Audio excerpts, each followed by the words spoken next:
We started off in a normal interview pose, and now you're lying down, swinging a pillow around. What's going on here? If I give you a slice of juicy fruit, will you say whatever I want? No. No. Wait, I heard that you would do anything for a slice of juicy fruit. No matter how smart you are, and economists think they're pretty smart, you come up with some incentive scheme that you think is the perfect one to entice exactly the behavior you have in mind. And you set an army of people with nothing to do all day but to figure out how to beat that incentive scheme, and they absolutely will beat tell it. them about Amanda. It's a long story. You can't possibly.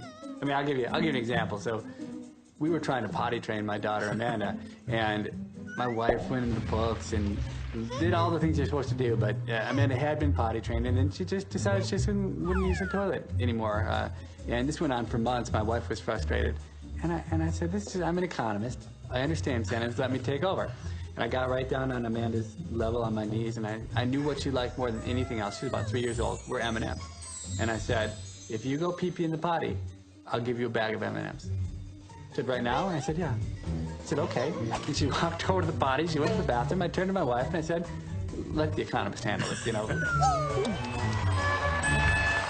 And indeed, for the next couple of days, it worked to perfection. Every time she had to go to the bathroom, she announced it. She went to the bathroom. There was a lot of fanfare. We gave her the M&Ms. Everything was going great. But 3 days later, she said, well, I have to go to the bathroom.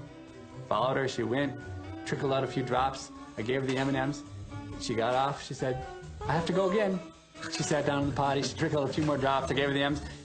Got to go again. Basically, in 3 days, she had gone from someone who could do absolutely no bladder control to being so, so professional at it that she could control the flow completely at a whim, and had a 3-year-old had basically come up with a way to beat the incentive scheme I had developed within 3 days that I never in a million years could have imagined.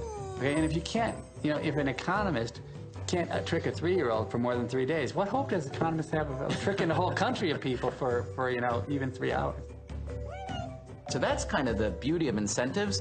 You don't really know what works, and governments think they know what works, and they spend a huge amount of resources establishing incentives. And they're going to do all these things that seem to make a lot of sense and that sound really great and may work out well in some measure, but they're going to backfire in so many different ways that we can't predict yet. And people will laugh and people will cry, and that's what incentives are.